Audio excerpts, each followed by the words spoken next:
बरं वाटतंय आता? हो. बाहेर कोणीतरी भेटायला आलंय तुम्हाला, भेटून घेता त्यांना? मला तर कोणालाही भेटण्याची इच्छा नाहीये. कळप कधी झाला? की पाय माझे, म्हणजे कधीपासून बसलात तुम्ही इथे? अहो रात्र झाली आहे.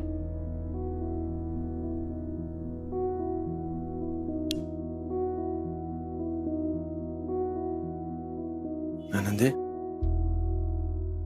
मला नाही वाटत आता माझ्या आयुष्यामध्ये कधी प्रकाश पडू शकेल.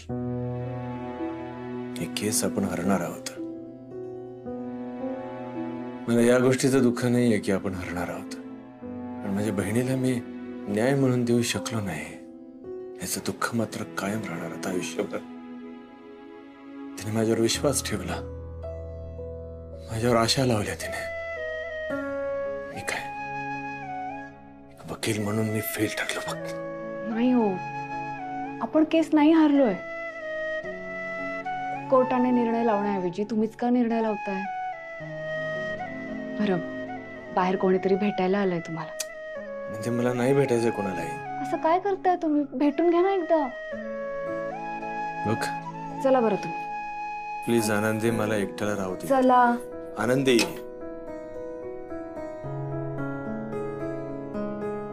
आनंदी सांगशील कोण आलंय ते? तुम्ही स्वतः बघा कोण आलंय ते. हे राघव. हे सगळं काय आहे? तू आधी मेणबत्त्या विझव, मग सांगते.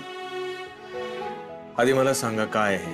दादा, अरे आधी मेणबत्त्या तर विझव, मग सांगतो आम्ही सगळं. आधी मला सांगा, मग तुम्ही म्हणाल ते करतो. राघव, तुझा एवढा मोठा अपघात झाला होता, तर त्यातून सावरून लोकांना बोलायला कित्येक महिने लागतात, पण तू चक्क कमी दिवसात केस लढतोयस. याच्यापेक्षा दुसरा विजय कुठला असू शकतो सांग? याही परिस्थितीत तू तुझ्या कुटुंबाचा विचार करतोयस, तुझ्या माणसांचा विचार करतोयस. अरे यापेक्षा कोणता मोठा विजय असणार आहे? आणि राघवा, खरं सांगू, तुझा अपघात झाला ना, तर हरल्यासारखं झालं होतं रे. पण एवढ्या मोठ्या संकटात तू परत खंबीरपणे या घराला उभं केलंस. हा विजय नाहीये का राजा? तुझ्यामुळे आम्हाला पण जिंकल्यासारखं वाटतंय. हा विजयच आहे ना. तुझ्यासारखा बहिणीच्या पाठीशी उभा राहणारा भाऊ सगळ्यांना मिळू दे. हा तुझा विजय नाही दादा, हा माझा विजय आहे. आणि मी हे माझ्या विजयासाठी बोलतेय. अहो,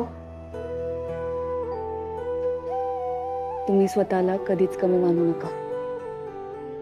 उद्या केस जिंकलात हरलात ह्याने आम्हाला फरक नाही पडणार. आमच्यासाठी तुम्ही कायम विजयीच असणार.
अहो, उद्या सगळ्यांना न्याय मिळणार. वर्षाताईंना, मनीषाताईंना, अतुलने ज्यांच्यावर अन्याय केलाय ना, त्या सगळ्यांना. बघाच तुम्ही.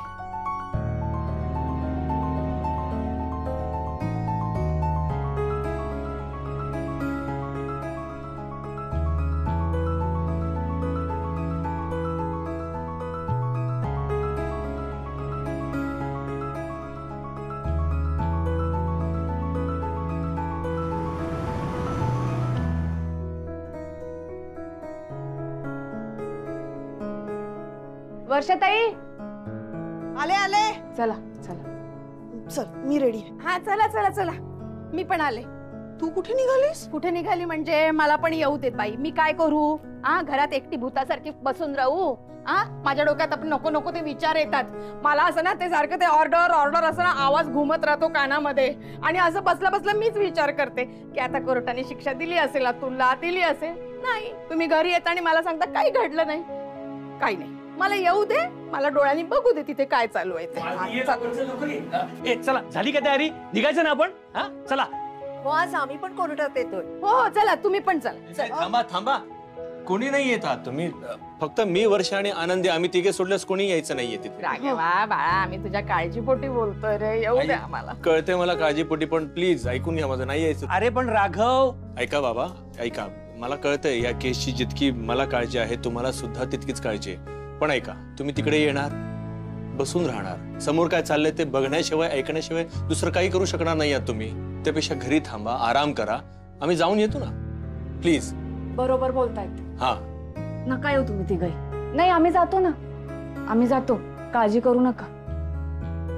आई, 11 वाजता सुनावणी आहे. 11 वाजता. 10 वाजता पोहोचायला हवं, वेळेत पोहोचायला हवं, नाहीतर आत येऊ देत नाही बरं का ते. आम्हाला वेळेत पोहोचायला हवं. आई, कळतंय ना तुम्हाला, वेळेत पोहोचायला हवं. आई, वेळेत पोहोचायला हवं. काय ग, काय झालं तुझ्या डोळ्याला? अहो सुलक्षणाताई, बरं ठीक आहे, आम्ही नाही येत, बस तुम्ही जा. आता राघव म्हणाले ना, नका येऊ म्हणून, ते मग हट्ट कशाला करताय? जाऊ दे. चला चला, तुम्हाला ऑल द बेस्ट सगळ्यांना. येस. वेळेत पोहोचायला हवं आई, वेळेत पोहोचायला हवं. चल आनंदी आता. काय पाठ करतो की त्यांचीच बाजू घेताय? थांबा थांबा थांबा. 10 वाजता पोचायचंय, 11ची सुनावणी आहे. कळलं?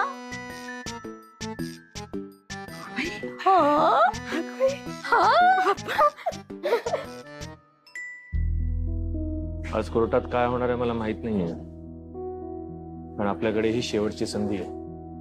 आणि ही संधी सोडायची नाही आहे. आमचा तुमच्यावर पूर्ण विश्वास आहे.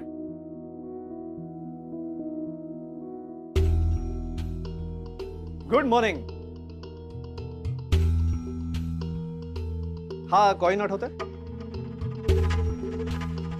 माझ्या बाबांनी दिला होता. माझे बाबा नेहमी म्हणतात की आपण एखादी केस हरणार का जिंकणार हे आपल्या मनोबलावर ठरतं. आपल्या मनाला आधीच माहित असतं की निकाल काय लागणार आहे. काय वाटतंय, काय लागेल निकाल?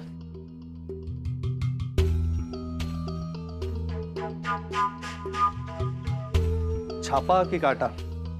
एनिवे, मला वाटतं काटा.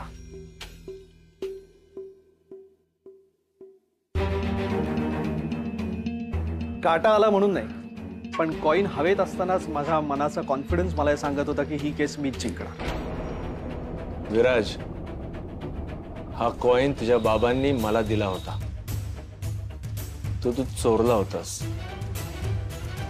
ठीक आहे, तू कॉइन चोरू शकतोस, पण कोणाची बुद्धिमत्ता नाही ना चोरू शकत. आनंदी, वर्षा, निघूया आपण.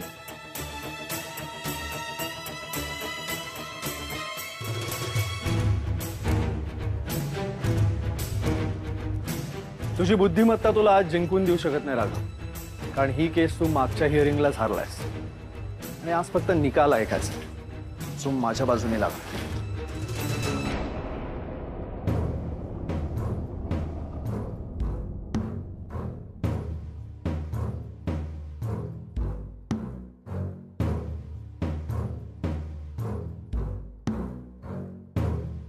Mister Karnik, you may proceed. Thank you my Lord. My Lord, मला मिस्टर अतुल यांना काही प्रश्न विचारायचे आहेत, त्यांना मी इथे बोलावू इच्छितो. Permission granted.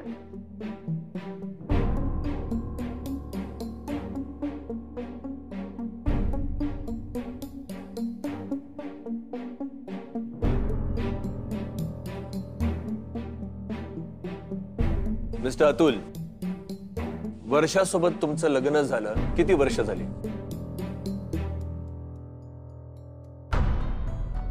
लॉर्ड, मिस वर्षा या ॲडव्होकेट राघव यांच्या नात्यानी बहीण लागतात. माय लॉर्ड, खरं तर मला हे सुद्धा माहिती आहे की मिस्टर अतुल माझ्या अशील वर्षा यांना किती त्रास देत होते, किती छळलंय ते. पण हीच गोष्ट कोर्टाला सुद्धा माहित असणं गरजेचं आहे. तसंच लग्न कधी झालं हे सुद्धा कोर्टाला माहित असणं गरजेचं आहे. Mister Viraj, let him complete.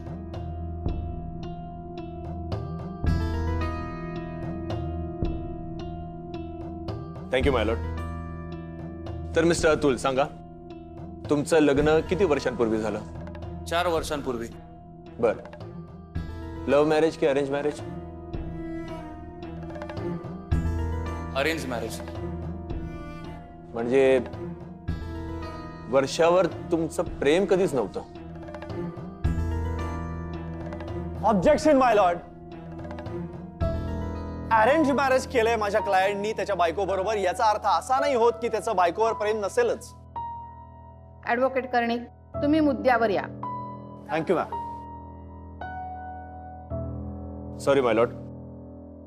तर मिस्टर अतुल, ज्या दिवशी तुमचं आणि वर्षाचं लग्न होतं त्या दिवशी 1 तास मुहूर्त टळून गेला होता, मग तुम्ही पोहोचला होतात.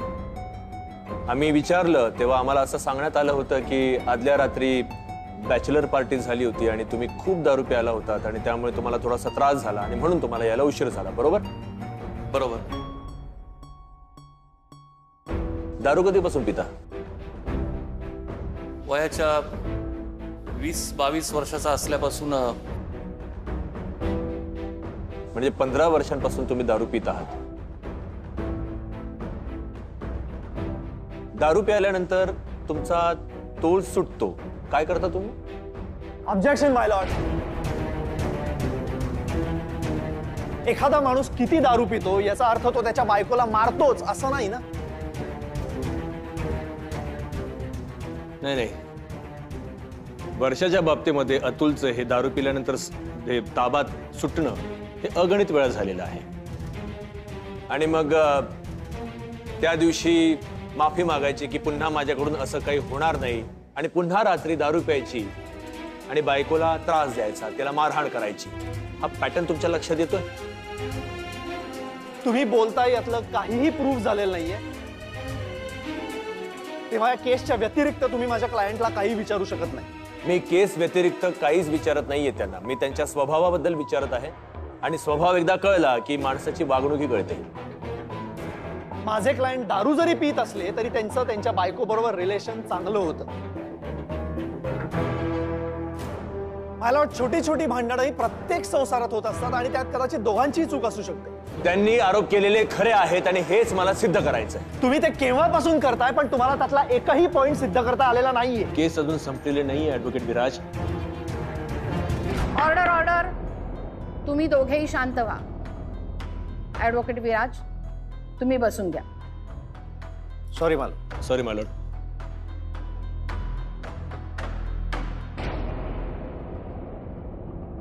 ऍडव्होकेट राघव, तुम्हाला साक्षीदाराला जे काही विचारायचे ते विचारून झालं असेल तर त्यांना जाग्यावर बसू दे. मिस्टर अतुल यांना मला अजून काही प्रश्न विचारायचे नाहीयेत, ते जाऊ शकतात. नशीबच.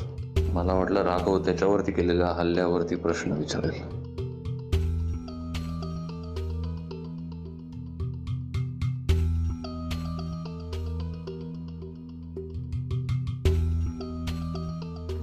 माय लॉर्ड, मला आता एक शेवटची साक्ष घ्यायची आहे, ती म्हणजे माझ्या अशील वर्षा यांची.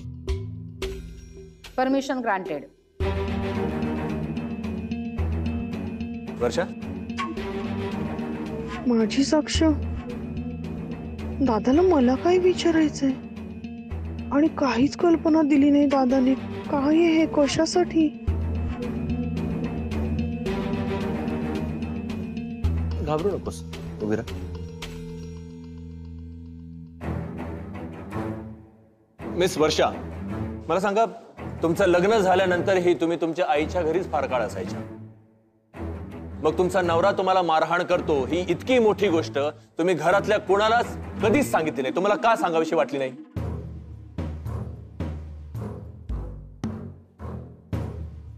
सांगा ना, का नाही तुम्ही सांगितलं तुमच्या घरच्यांना की तुमचा नवरा तुम्हाला मारहाण करतोय ते?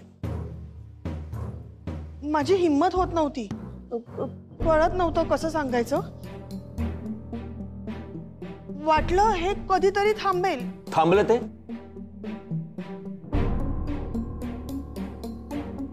नाही ना? का नाही थांबलं? कारण त्याचं प्रेम नव्हतं माझ्यावर. त्याला काही फरकच पडत नव्हता. मग जर तुमच्या नवऱ्याचं तुमच्यावर कधीच प्रेम नव्हतं, मग इतके दिवस तुम्ही त्याच्यासोबत संसार का करत होत्या? तुम्हाला अशी भीती होती का की त्याला सोडल्यानंतर मग तुमची काळजी कोण घेणार म्हणून? आणि तसं तुम्ही शिकलेले आहात, पण तुम्ही नोकरी मात्र कधीच केलेली नाहीये. मग इतके दिवस तुम्ही नवऱ्याच्या जीवावरती जगत होता का?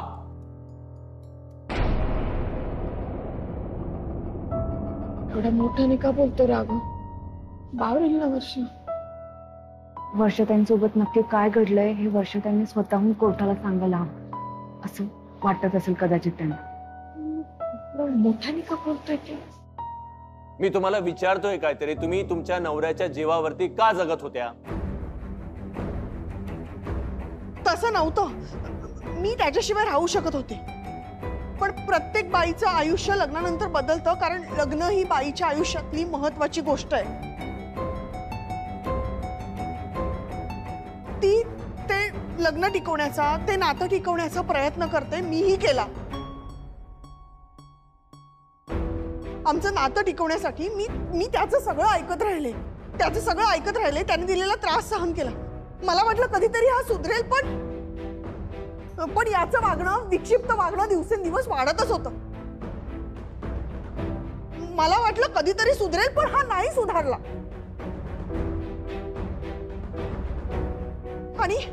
आणि नंतर मला कळलं की नातं हे दोघांचं असतं.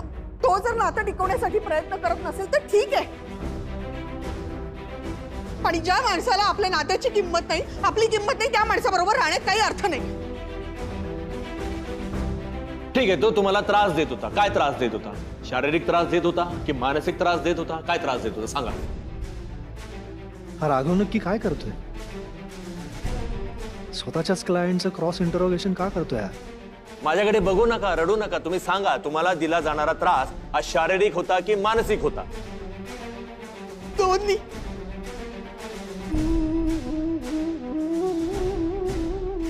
मग जर का तुमच्या म्हणण्यानुसार तुमचा नवरा तुम्हाला मारहाण करत होता, तर तुमच्या शरीरावर कुठेच काही खूण नाहीये का, जखमा नाहीयेत? असं कसं काय? याचा अर्थ तुम्ही खोटं बोलताय. नाही, मी खोटं बोलत नाहीये. तुम्ही खोटं बोलताय. कुठे जखमा आहे? माझ्या शरीरावर जखम आहे, मनावरही खूप आहेत. त्याचा त्रास मला आयुष्यभर होत राहणार आहे. त्या जखमा मी नाही दाखवू शकत, पण शरीरावरची जखम दाखवू शकते.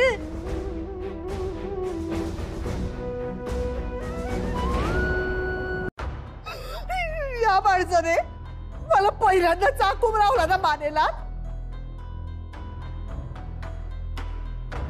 ती कुण आहे माझ्या मानेवर? या या या आणले पैसे? तुझ्याशी बोलतोय.